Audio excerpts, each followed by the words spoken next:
Okay, pupunta tayo sa laro. Tapos trabaho pag uwi. May tatapusin pa tayo. Makapaglaro lang muna. Exercise.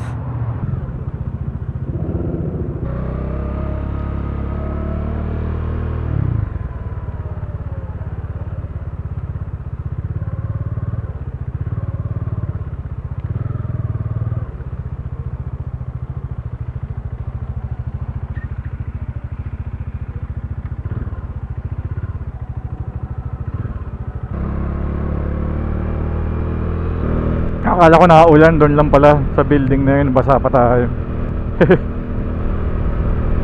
Basa tuloy yung helmet ko. Nahan tayong gas, mamaya na lang pag pauwi na. Para makakompleto ng warm up. Tagal na tayo hindi nakakapaglaro. Hingal kabayo na naman. Parang mali yung sinabi ko, hingal kabayo. Tama ba? Himala, walang traffic ngayon dito. Madalas ako nakaka-experience ng traffic dito pag naglalaro tayo. Baka wala ng may iba ng daanan.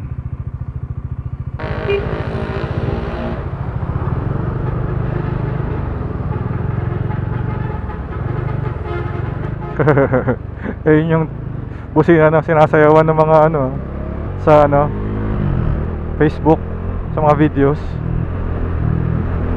Kakaliwa ba to? Hindi nagpatay ng ako rin pala.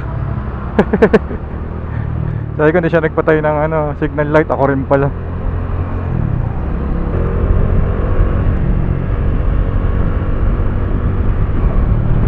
Galit na galit naman tong isang nakamotor. Mahirap pag ganun kasi pag wala ka ibang option kundi kumaliwa lang. At least sa gitna ka pwede kang kumaliwa or kumanan, di ba? Huwag muna, kami muna.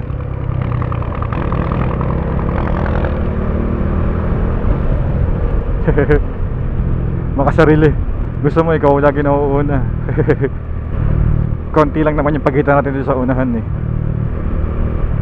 Saan ba yun? Parang lagpas na yata tayo.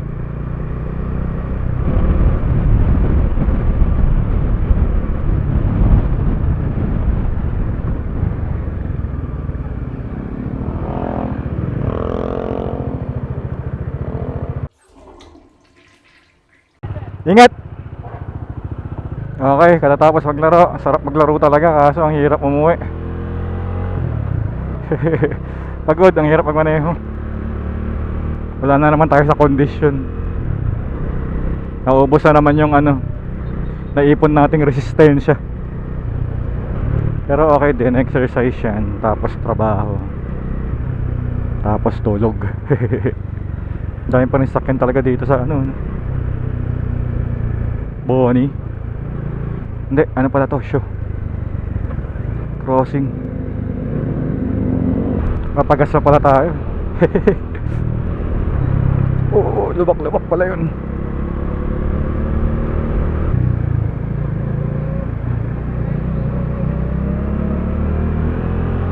Okay.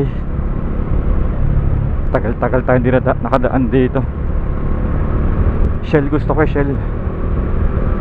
Sa yung pababa ng Boni. Shell ba yun? O Caltex? Walang karatula. Caltex.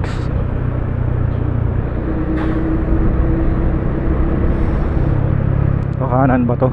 Kanan nga. Bigyan natin ng space. Tsaka may mga tumatawid. Yun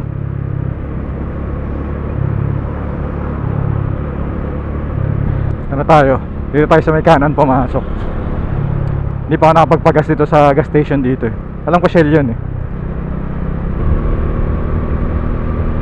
Yun, sarap ng laro na sumuko yung ko lungs. Pero effective yung ginagawa nating exercise sa binte. Sa yung pinupulikat. Hindi siya pinulikat ngayon kasi hindi siya nahihirapan. Kaya ko pa na isa eh, kaso pagod na yung baga ako eh. Dito na ba yun? Sarap talaga mag basketball. Maganda siyang exercise kasi nakakaaliw pa siya. Kasi di ba nag-basketball ka lang. Uy, saan dito? Dito pala. Parang mahirap yata lumabas dito ah.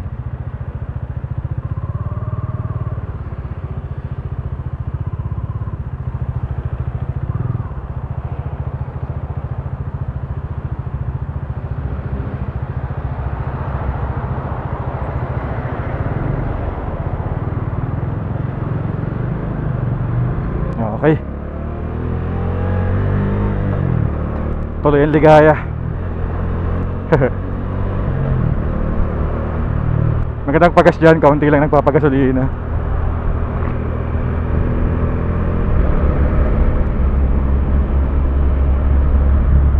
Sakit din yung ano ko, likod, yung sa lungs nga. Mapersa yung lungs natin. May sobrang hina na.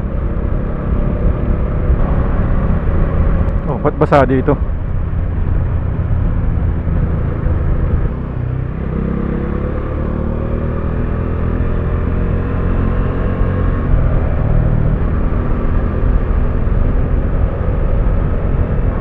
Ba't basang basa? Naulan yata eh. Hindi.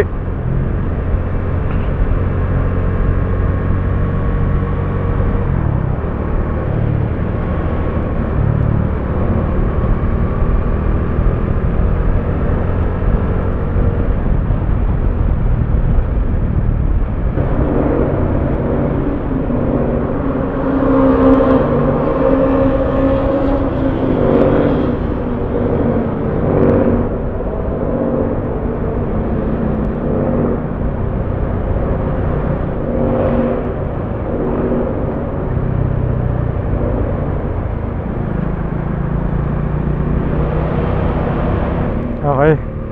Di na tayo pinahinto. Buti naman. Pagod. Ang bagal ng reflex natin. Kaya ang bagal din ang takbo.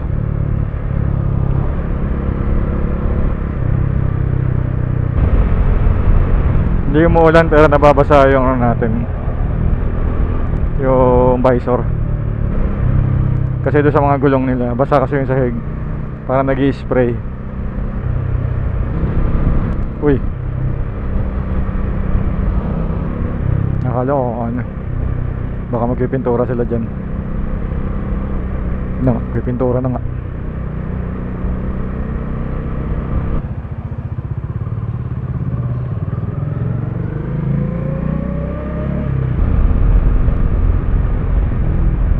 Okay, natutulala tayo. Pagod eh.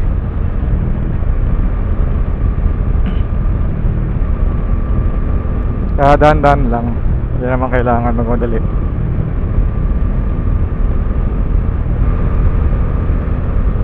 Sana sa Cavitex ano, walang signal light. Sana sa Cavitex walang masyadong mga truck, para relax mode lang tayo. Ang hirap kasi pag truck nag-overtake, nakakatakot.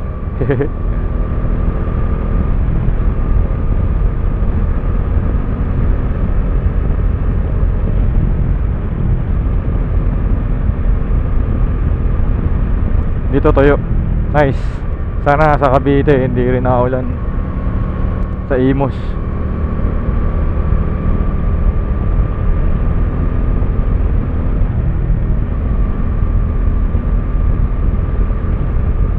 To, medyo basa. May mga part lang pala na tuyo. Siguro yun yung mga mabilis matuyo. Ito.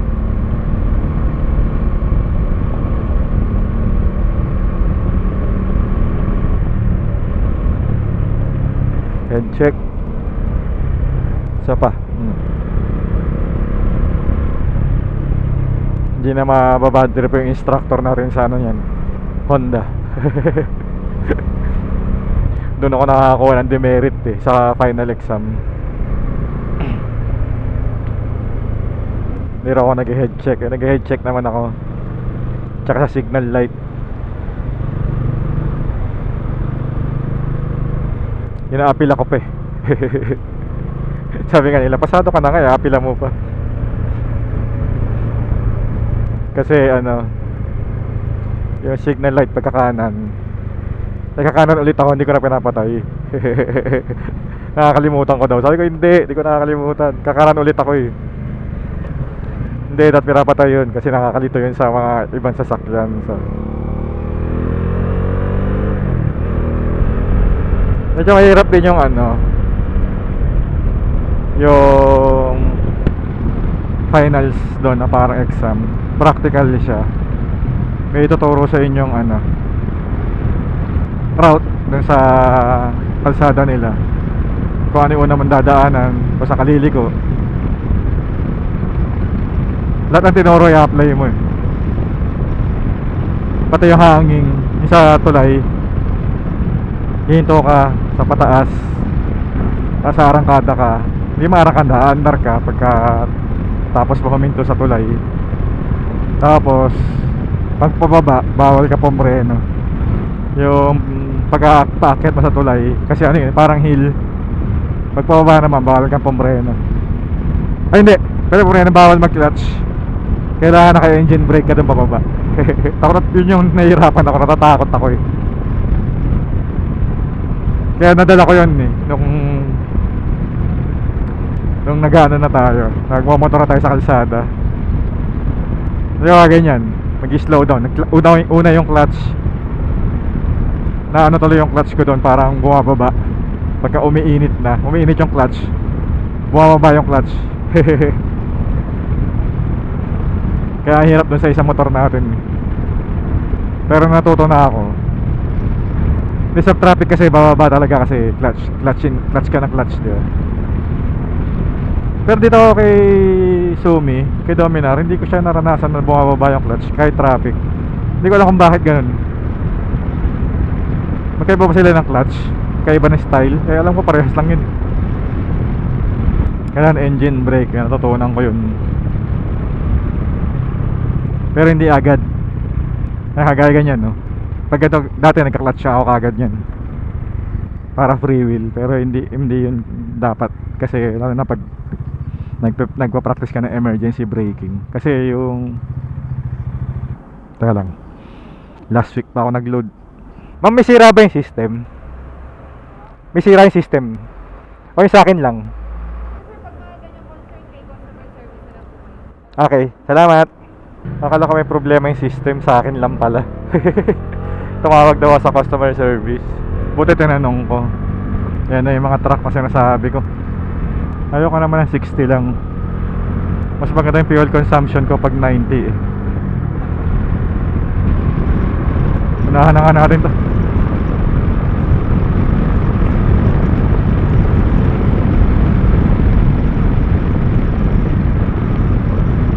Yan, 90 lang.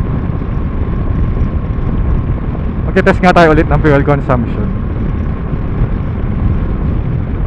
para malaman natin kung ano yung maganda na fuel consumption natin. Share ko na lang din sa inyo. Yan, alam ko boring panoorin pagka mabagal lang. Kaso delikado eh, mahina na tayo. Hindi na kaya ng reflex natin.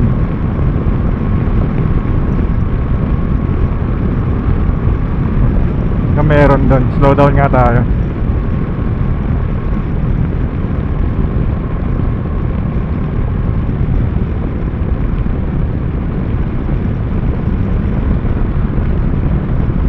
Kailangan natin malaman kung ano meron.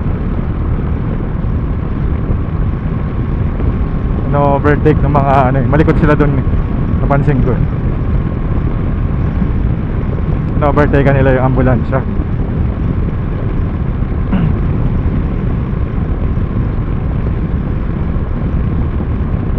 No, overtake niya yung ambulansya, 90 yung takbo.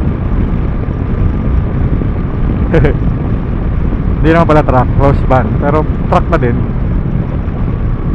O talagang malikot lang pala talaga siya.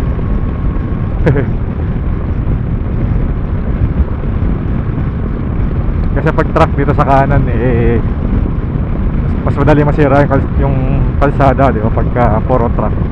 Kaya iniiwasan nila yun eh. Ilawan natin baka biglang lumigo.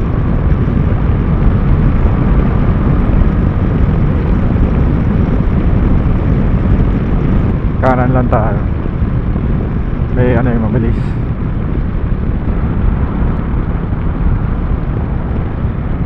Astig, ano kayong sakyan yun? Ang ganda eh.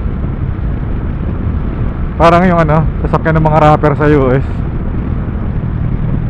Okay, tapos na si Cavitex. Pag ganun takbuhan lang, masarap. Lalo na pag ano, galing ka sa laro. Check ko nga yan kung talagang negative 200 sa app. Baka ano naman, kinain yung ano, niload ko. Salamat ma'am.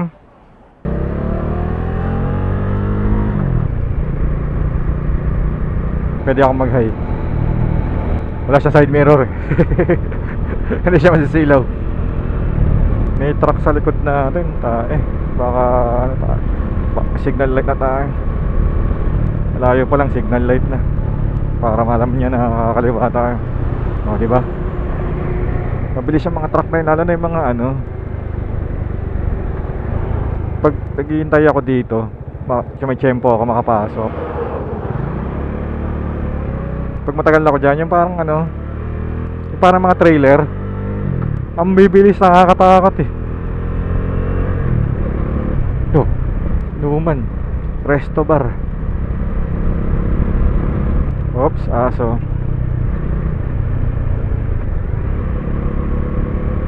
Mote na lang, di tayo masyado mabilis. Tsaka buti brown siya. Ang tagal-tagal mo na, hindi mo pa rin alam kung saan yung lubak. Ayun.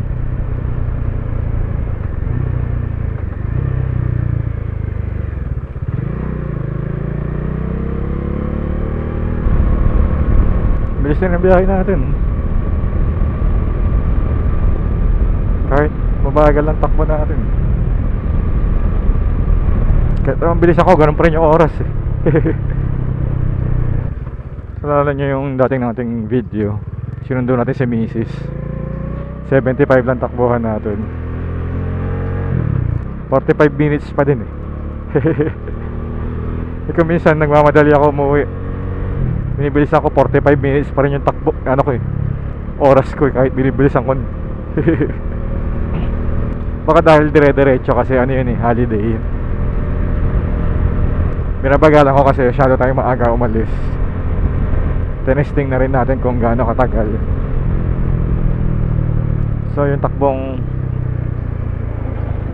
may isandaan ka, 120, pero hindi siya steady. Parang ano, halos parehas lang, konti lang yung diferensya. 15 minutes siguro, 10 minutes ganun. So parang hindi worth it na mabilis ka magpatakbo. Basta parang yung masasave mo sa oras, kaunti lang. Mas save ka pa, tsaka mas relax. Mas na-enjoy. Ako pag chill ride, mas enjoy kasi hindi ako na-stress sa paligid. Eh kasi di ba, hindi na mabilis yung ano natin eh, reflex natin, kaya palaging ano, hindi masyado makapag-relax. Relax naman, pero hindi ano, parang extra alert. Aso.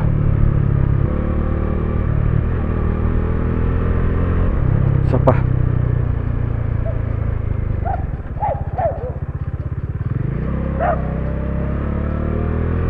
May trauma na tayo dyan. Hanggat kayang iwasan natin yan. Well, dapat mo talagang iwasan. Ibig ko sabihin eh, extra alert tayo pagka merong aso. Yung natumba kasi tayo eh, hindi natin naiwasan kasi yung aso yung pumunta sa gulong natin.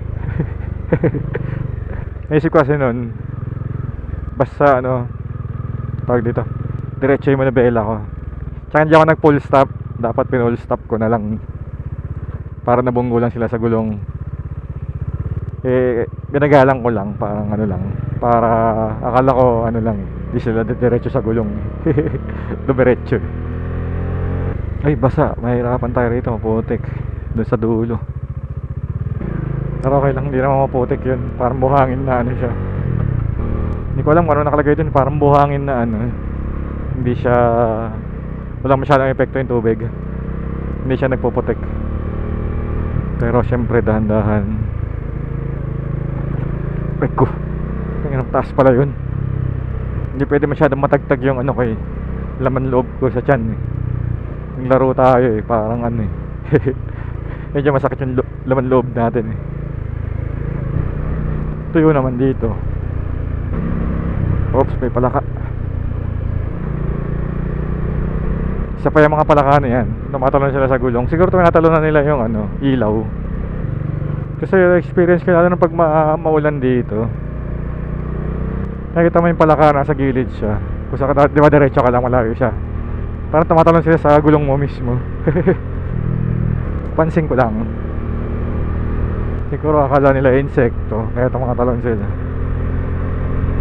Yung ilaw. Buti wala yung mga ano, baka. Dati dito nakaka-experience ako nung ano, malaking kalabaw, kulay itim pa naman yun. Nagulat ako eh, malapit na nung ano eh, nakita ko siya. Takot ako eh. Ang laki. Baka suwagin ako eh, pagdaan ko eh. Dito siya, sabi ko, baka basa. Tuyo naman.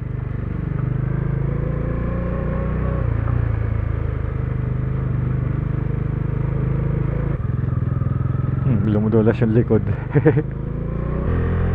Hindi naman ako nag-accelerate, kaya dumudulas yung likod. Baka tumama lang sa bato. Okay, lapit na tayo. Dito na natin tapusin. Okay, thank you na matindi. Hanggang sa muli. Bye bye.